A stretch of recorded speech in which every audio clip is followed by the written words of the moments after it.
सबसे पहले क्या करना है ना तुम्हारा कि हम लोग को ना चैप्टर इंट्रोडक्शन पता होना चाहिए, ठीक है, कि चैप्टर में क्या पढ़ना है साइंस के चैप्टर में, ठीक है।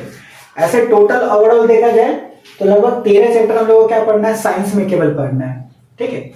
और जितना ज्यादा हो सके वो क्या करना है, एनसीईआरटी के गो थ्रू चलना है, एनसीईआरटी को फॉलो करना है, ठीक है।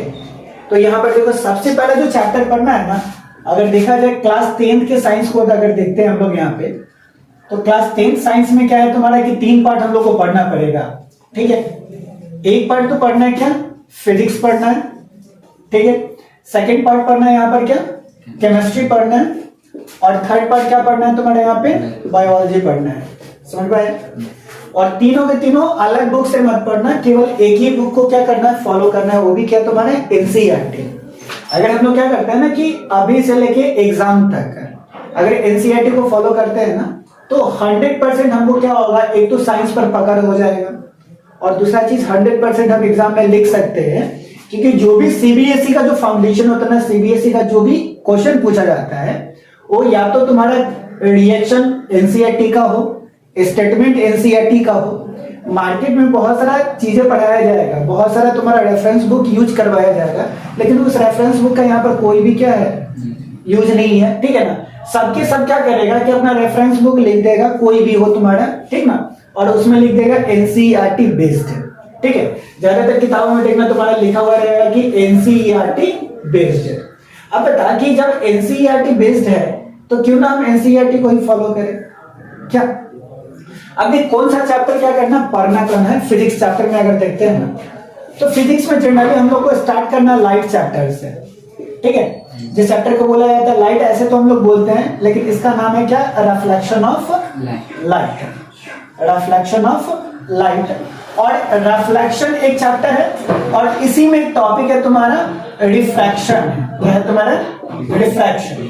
यानी एक टॉपिक क्या पढ़ना है, रिफ्लेक्शन ऑफ लाइट्स के बारे में पढ़ना है, और दूसरा क्या पढ़ना है, इसी में रिफ्रैक्शन ऑफ लाइट्स के बारे में पढ़ना है, ठीक है। रिफ्रैक्शन ऑफ लाइट्स कहने का मतलब होता है तुम्हारे यहाँ पर कि कोई भी लाइट, जैसे हम लोग मिरर देखते हैं तो मिरर से जो लाइट टकराती है और टकरा के फिर से क्या हो जाता है, रिटर्न आ जाती है, तो ये कौन सा प्रोसेस है तुम्हारा, रिफ्लेक्शन ऑफ लाइट है। यानी एक ही मीडियम में क्या करना, लाइट को एक जगह से टकराना दूसरे जगह से निकल जाना, ये क्या कहलाता है, रिफ्लेक्शन ऑफ लाइट। लेकिन रिफ्लेक्शन को देखते हैं ना, तो मीडियम का चेंज हो जाना, ये क्या कहलाता है तुम्हारा, रिफ्लेक्शन। यानी एक मीडियम से दूसरे मीडियम में लाइट जाता है ना, फिर उसमें डेविएशन होता है, तो वो सब प्रोसेस कहां पे पढ़ना है, रिफ्लेक्शन ऑफ लाइट्स में पढ़ना है, समझ में आया, ठीक है। तो फर्स्ट चैप्टर क्या है, लाइट, जिसमें क्या पढ़ना है, रिफ्लेक्शन एंड रिफ्रैक्शन, समझ में आया। उसके बाद सेकेंड चैप्टर हम लोग को पढ़ना है फिजिक्स में, यहाँ पे ह्यूमन आई पढ़ना है, क्या पढ़ना है, ह्यूमन आई। क्योंकि देखो बिना आंख के हम लोग क्या कर सकते हैं, किसी चीज को देख नहीं सकते हैं, और आंख जो भी चीज देख रहा है ना, तो किसके हेल्प से देख रहा है तुम्हारा, लाइट के हेल्प से देख रहा है।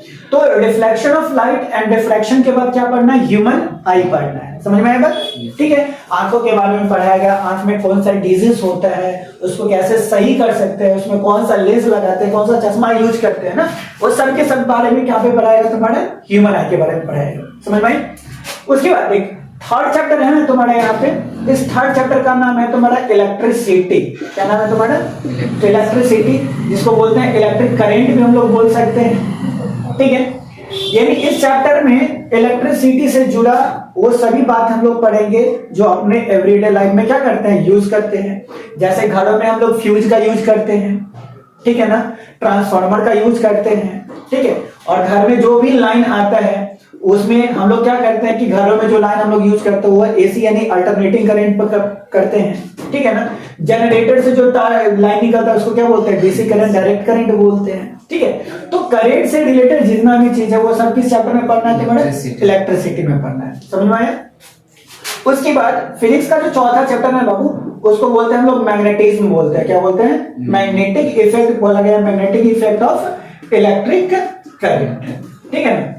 अब यहाँ पे क्या है कि magnetic effect of electric current में तुमको पढ़ाया जाएगा कि जब भी कोई भी इलेक्ट्रिसिटी पास होता है किसी भी तार में, ठीक है ना, कोई भी कंडक्टर ले लेते हैं, तो उसमें जब इलेक्ट्रिसिटी फ्लो किया जाता है ना, तो इलेक्ट्रिसिटी के कारण ना, फ्लो होने के कारण, इलेक्ट्रॉन के फ्लो होने के कारण एक इफेक्ट को देखा जाता है जिसको हम लोग बोलते हैं मैग्नेटिक इफेक्ट बोलते हैं, समझ में।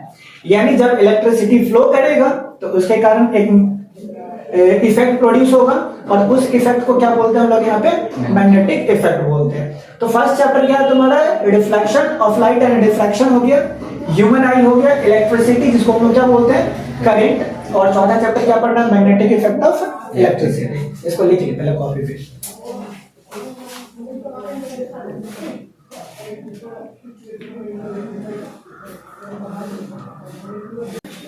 चलो अब देखना है क्या है तुम्हारे यहाँ पे कि हम लोग को पता करना है क्या कि केमिस्ट्री का टॉपिक कौन कौन सा हम लोग को क्या करना है, पढ़ना है, ठीक है ना। तो देख केमिस्ट्री में सबसे पहला जो चैप्टर हम लोग को पढ़ना है ना, वो केमिकल रिएक्शन एंड इक्वेशन पढ़ना है, ठीक है ना। देखो यहाँ पे यानी फर्स्ट चैप्टर केमिस्ट्री का क्या है तुम्हारा, केमिकल रिएक्शन एंड क्या है तुम्हारा, इक्वेशन, ठीक है। यानी इस चैप्टर में क्या है तुम्हारा कि जो भी रिएक्शन होता है, कैसे रिएक्शन करता है, कैसे रिएक्शन इक्वेशन को हम लोग क्या कर सकते हैं, लिख सकते हैं, कौन सा सब्सटेंस जुड़ेगा, कितने तरह का रिएक्शन टाइप होता है, टाइप ऑफ रिएक्शन कितना होता है, डिस्प्लेसमेंट रिएक्शन किसको कहते हैं, एडिशन रिएक्शन किसको कहते हैं, सब्सट्रैक्शन क्या होता है। तो जितना भी रिएक्शन पढ़ना है ना, कैसे हम लोग फॉर्मूला को बना सकते हैं, कैसे फॉर्मूला को बिगाड़ सकते हैं, तो इन सभी के बारे में जो पढ़ना है वो कहां पे पढ़ना है, हम लोग यहाँ पे केमिकल रिएक्शन एंड इक्वेशन में पढ़ना है, समझ में आया, ठीक है। उसके बाद सेकंड चैप्टर है ना, उसको बोलते हैं हम लोग यहाँ पर क्या है, एसिड बेस एंड तुम्हारा क्या साल्ट, क्या बोलते हैं इसको, एसिड बेस एंड साल्ट बोलते हैं, ठीक है। इस चैप्टर में क्या है तुम्हारा, तीन टर्म है। एक टर्म क्या है तुम्हारा, एसिड है, दूसरा टर्म क्या है तुम्हारा, बेस है, और तीसरा टर्म क्या है तुम्हारा यहाँ पे, साल्ट है। तो एसिड क्या होता है उसके बारे में हम लोग पढ़ेंगे। एसिड कौन कौन सा हमारे बॉडी में प्रेजेंट है या हम लोग रेगुलर लाइफ में इसको यूज करते हैं, उसके बारे में पढ़ना है। फिर एसिड के बारे में हमको पीएच पढ़ना पड़ेगा कि पीएच कंसंट्रेशन क्या होता है, बेस क्या होता है तुम्हारा, ठीक है ना। इसको लिखते हैं कैसे है, कैसे बेस का फॉर्मेशन होता है, कौन कौन सब्सटेंस में बेस प्रेजेंट होता है, और उसके बाद में पढ़ेंगे फिर क्या तुम्हारा साल्ट, कि साल्ट किसे कहते हैं, क्या होता है। तो केमिस्ट्री का फर्स्ट टॉपिक क्या है तुम्हारा, केमिकल रिएक्शन एंड इक्वेशन, और सेकंड क्या है तुम्हारा, एसिड बेस एंड साल्ट है, ठीक है। थर्ड चैप्टर हम लोग पढ़ना है यहाँ पर क्या, मेटल एंड नॉन मेटल्स। क्या पढ़ना है तुम्हारा, मेटल्स एंड नॉन मेटल्स।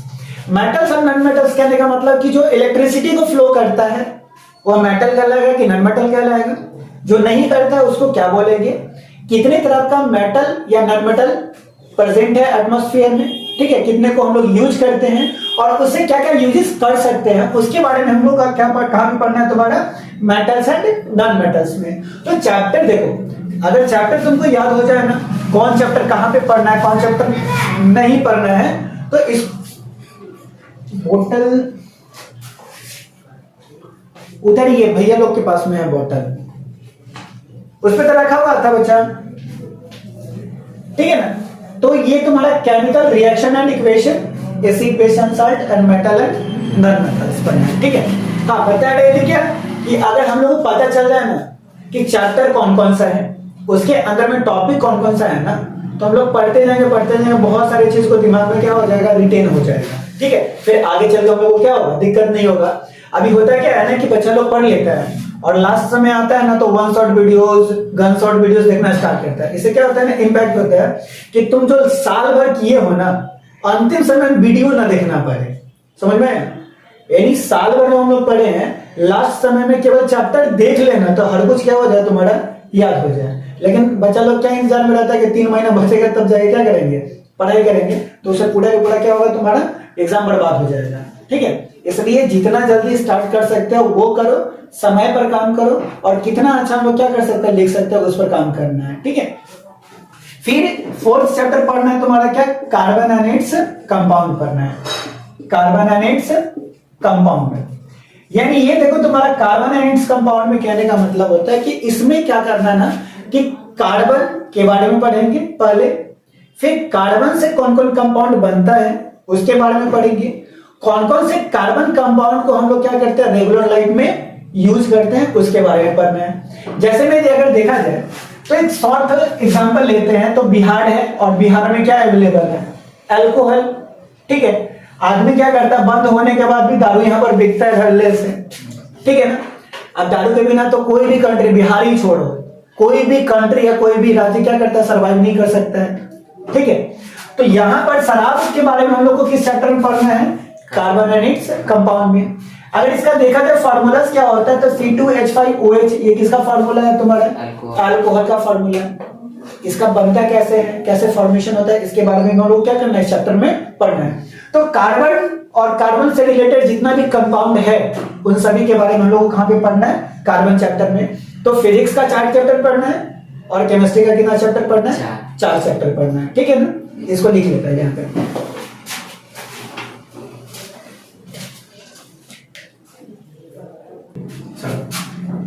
तो स्टार्ट करते हैं तुम्हारा क्या, बायोलॉजी का, कि कौन कौन सा चैप्टर बायोलॉजी में वो क्या करना है, पढ़ना है। देख, बायो में सबसे पहला जो चैप्टर हम लोग को पढ़ना है ना, वो लाइफ प्रोसेस है। चैप्टर का नाम ही क्या है तुम्हारा, लाइफ प्रोसेस। और उसके बाद देखिए बोला है क्या, न्यूट्रिशन। ठीक है, अब इस चैप्टर में क्या, लाइफ प्रोसेस में हम लोग को ना पढ़ाया जाएगा क्या, तुम्हारा बताया जाएगा तुम लोग को कि लाइफ प्रोसेस आखिरकार होता क्या है। ठीक है, जैसे में अगर देखा जाए तो हम लोग क्या होता है, खाते हैं, प्रत्येक दिन सुबह शाम को उठकर भोजन करते हैं, भोजन के बिना काम नहीं कर सकते हैं। तो न्यूट्रिशन हो गया तुम्हारा फर्स्ट। यानी लाइफ प्रोसेस क्या है, एक चैप्टर है और इस चैप्टर के अंदर में ना तुम्हारा लगभग 4 से 5 टॉपिक पढ़ना है, लगभग 4 टॉपिक पढ़ना है। जैसे में हम लोग क्या करते हैं, सुबह सुबह उठते हैं तो भोजन की तलाश में शुरू करते हैं, खाना बनाना शुरू करते हैं। तो खाना खाना और खाना बनाना, फिर खाना को पचाना, ये कहाँ पे पढ़ेंगे हम लोग, न्यूट्रिशन के बारे में, न्यूट्रिशन चैप्टर में पढ़ेंगे, टॉपिक में पढ़ेंगे। ठीक है ना। उसके बाद जैसे नहीं देखते हैं कि कोई ऑर्गेनिज्म होता है ना, वो क्या करता है, खुद से खाना बनाता है। ठीक है, कोई किसी दूसरे पर डिपेंड रहता है। ठीक ना, तो कौन डिपेंड रहता है किस पर और कौन खुद खाना बनाता है, वो कौन सा ऑर्गेनिज्म है। या तुम्हारा अगर देखा जाए हमारे मुंह से लेके एनस तक, जिसको बोलते हैं एलिमेंट्री सिस्टम। तो एलिमेंट्री सिस्टम हो गया तुम्हारा, खाना खाने का सिस्टम हो गया, उस सबको कहां पे पढ़ना है तुम्हारा, न्यूट्रिशन टॉपिक में पढ़ना है। और ये न्यूट्रिशन टॉपिक कहां पे आता है तुम्हारा, लाइफ प्रोसेस में आता है। ठीक है, उसके बाद न्यूट्रिशन के बाद हम लोग को पढ़ना है क्या, रेस्पिरेशन। क्या पढ़ना है, रेस्पिरेशन। अब देखें न्यूट्रिशन टॉपिक में क्या पढ़ना है तुम्हारे, एलिमेंट्री कैनाल के बारे में। किसके बारे में, एलिमेंट्री कैनाल। एलिमेंट्री कैनाल कहने का मतलब क्या, मुंह से लेके तुम्हारा कहां तक, एनस तक के सिस्टम को क्या बोलते हैं, एलिमेंट्री कैनाल बोलते हैं। समझ में आया।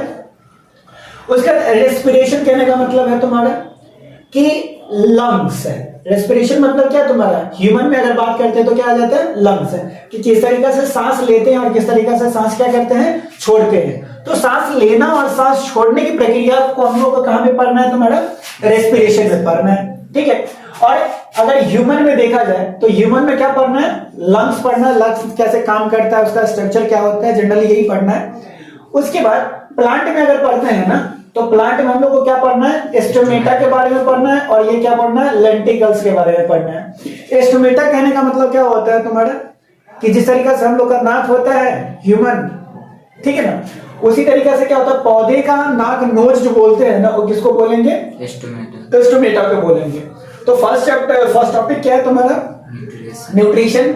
सेकेंड टॉपिक क्या है तुम्हारा, रेस्पिरेशन। इस न्यूट्रिशन में क्या करते हैं, ग्लूकोज को लेते हैं। ठीक है, जो भी खाना खाते हैं उसमें क्या होता है, कार्बोहाइड्रेट प्रेजेंट होता है, बहुत सारा कंपोनेंट प्रेजेंट होता है। उसके बाद रेस्पिरेशन में क्या करेंगे ना, कि ग्लूकोज को तोड़ेंगे। क्या करेंगे, तोड़ेंगे।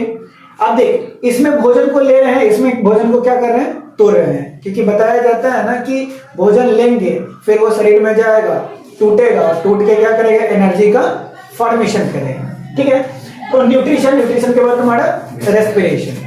रेस्पिरेशन के बाद जो एनर्जी फॉर्मेशन होगा ना, एटीपी, ठीक है ना, कहां पे, रेस्पिरेशन प्रोसेस में, उसको पूरे बॉडी में क्या करना है, सर्कुलेट करना है।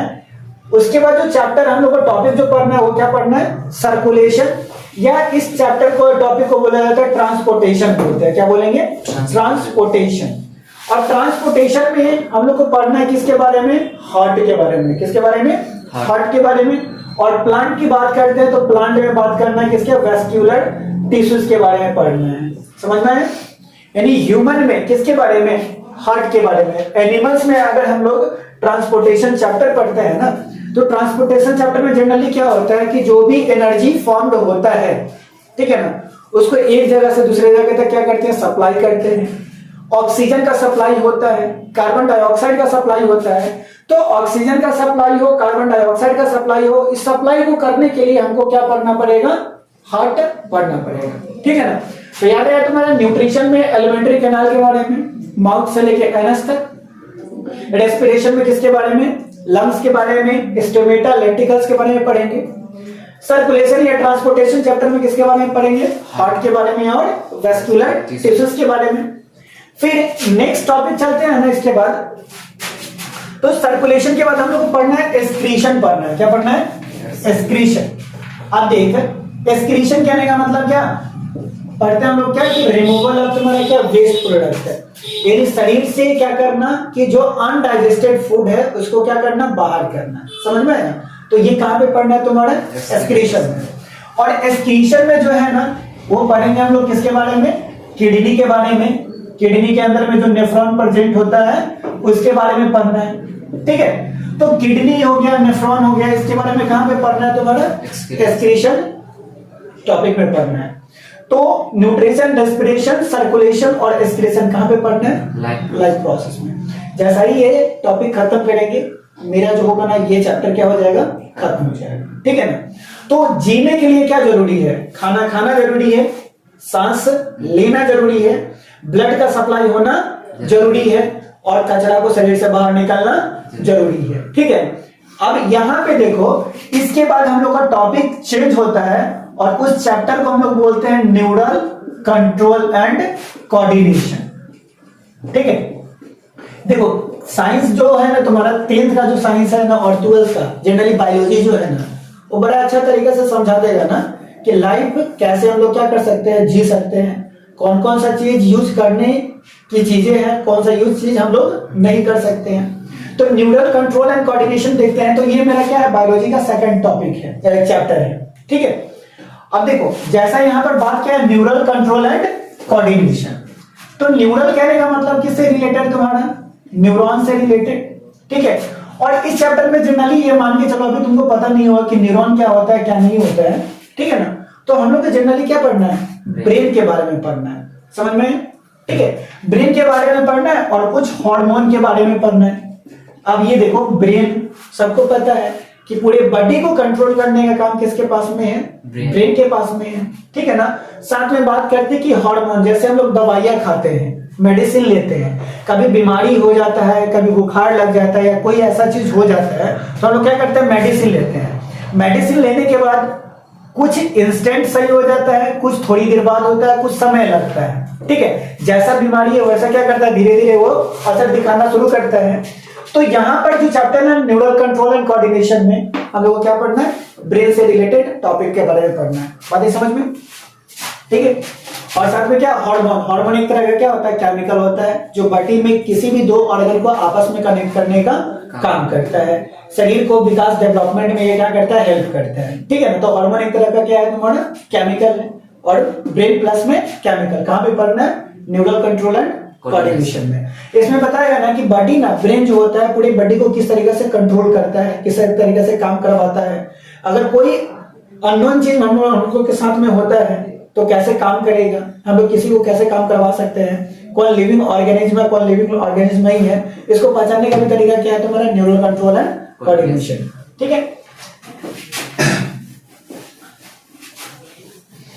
अब देखो यहाँ पे क्या है ना तुम्हारा कि ब्रेन, यानी बोला जाता है ना कि जो ऑर्गेनिज्म है ना, ब्रेन सही से काम करता है क्या, तो क्या ब्रेन सही से काम कर रहा है कि नहीं कर रहा है। यानी पागल आदमी भी क्या करता है इस दुनिया में, सर्वाइव कर लेता है, सही है आदमी भी करता है, महान आदमी भी करता है, ठीक है। यानी कहने का मतलब जिसका दिमाग काम कर रहा है वो भी सर्वाइव करेगा, जिसका दिमाग काम कर रहा नहीं कर रहा है वो भी सर्वाइव करेगा। तो यहाँ पर इसको क्या किया गया है तुम्हारा, लाइफ प्रोसेस के चैप्टर में नहीं रखा गया है, इसको हटा ही दिया गया है चैप्टर से, ठीक है ना। लाइफ प्रोसेस में क्या जरूरी है, 4 चीज जरूरी है, खाना जरूरी है, सांस लेना जरूरी है, ब्लड सप्लाई जरूरी है और चौथा में क्या करना है, अनडाइजेस्टेड फूड को बाहर निकालना जरूरी है, ठीक है। थर्ड जो चैप्टर है ना तुम लोग का वो पढ़ना है क्या, रिप्रोडक्शन पढ़ना है, ठीक है। अब पता है तुम्हारा, जैसा बोलता है कि जीने के लिए क्या करना है, रिप्रोडक्शन जरूरी है, लेकिन साइंस के अकॉर्डिंग क्या होता है, रिप्रोडक्शन जरूरी नहीं होता है। ठीक है, तो ये हो गया तुम्हारा टॉपिक। फोर्थ टॉपिक जो है तुम्हारा चैप्टर, उसको बोलते हैं हम लोग यहाँ पर क्या, हेरिडिटी बोलते हैं। क्या बोलेंगे, हेरिडिटी। यानी रिप्रोडक्शन चैप्टर में क्या होगा, किसी भी ऑर्गेनिज्म का फॉर्मेशन होगा, जन्म होगा। अगर वो जन्म हो रहा है तो उसमें पेरेंट का कैरेक्टर ट्रांसफॉर्म कर रहा है कि नहीं कर रहा है, अगर कर रहा है तो किस तरीका से करेगा, इसके बारे में कौन से चैप्टर में पढ़ना है हम लोग को, यहाँ पे हेरिडिटी चैप्टर में पढ़ना है। रिप्रोडक्शन में केवल ये पढ़ना है कि बच्चा कैसे जन्म लेता है, ठीक है। उसके बाद हेरिडिटी में बताया जाएगा कि किस तरीके से बच्चे में माँ बाप का कैरेक्टर जो होता है ना वो ट्रांसफॉर्म करता है। समझ में आया ना? तो यहाँ पे केवल जन्म लेना बताया जा रहा है कि जन्म कैसे लेता है। उसके बाद कहां पे हेरिडिटी में क्या बताया जा रहा है, किस तरीका से कैरेक्टर का ट्रांसफॉर्मेशन होता है। समझ में? तो ये चीज है हेरिडिटी में तुम्हारा। और साथ में थोड़ा सा इवोल्यूशन है, लेकिन इवोल्यूशन को अब क्या कर दिया गया, तुम्हारे एनसीईआरटी के अकॉर्डिंग इसको हटा दिया गया है। ठीक है ना, यानी इसमें हम लोग को क्या करना नहीं है। ऐसे भी अगर देखा जाए तो ये जो चैप्टर है न्यूरल कंट्रोल एंड कोऑर्डिनेशन, इसको हटा दिया गया है।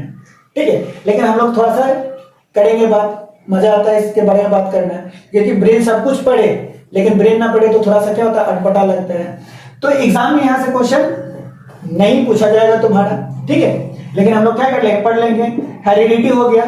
उसके बाद लास्ट चैप्टर जो है ना तुम्हारा, ये हो गया तुम्हारा फोर्थ। और अगला जो चैप्टर पढ़ना है वो पढ़ना है एनवायरमेंट पढ़ना है। क्या पढ़ना है, एनवायरमेंट। एनवायरमेंट में क्या बताया जाए, किस तरीके से एनवायरमेंट जो है ना रेस्पॉन्स करता है।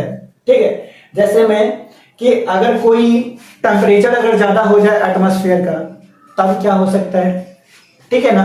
एटमॉस्फेयर में अगर ज्यादा केमिकल प्रेजेंट हो जाए तब क्या हो सकता है, ठीक है ना। उसके बाद प्लांट जो एनर्जी प्रोड्यूस करता है, जो ग्लूकोज का प्रोडक्शन करता है, वो कहां कहां ट्रांसफर होता है। एक ऑर्गेनिज्म दूसरे ऑर्गेनिज्म से मिलकर किस तरीके से एनर्जी का ट्रांसपोर्टेशन करता है, लेता है, देता है। तो एनर्जी का ट्रांसपोर्टेशन अर्थ कैसे सरवाइव करता है, इसके बारे में हमको बात कहां पे करना है, एनवायरमेंट। क्योंकि देखो अगर घर सुरक्षित है ना तो उसमें रहने वाला आदमी भी क्या होगा, सुरक्षित रहेगा। और घर ही अगर कचरा घर में फैल जाए ना तो आदमी में कचरा फैलना जरूरी है, वो आदमी में कचरा फैलवे करेगा। समझ में? तो ये बायोलॉजी का क्या है तुम्हारा पूरा का पूरा टॉपिक है, लिख ले इसको।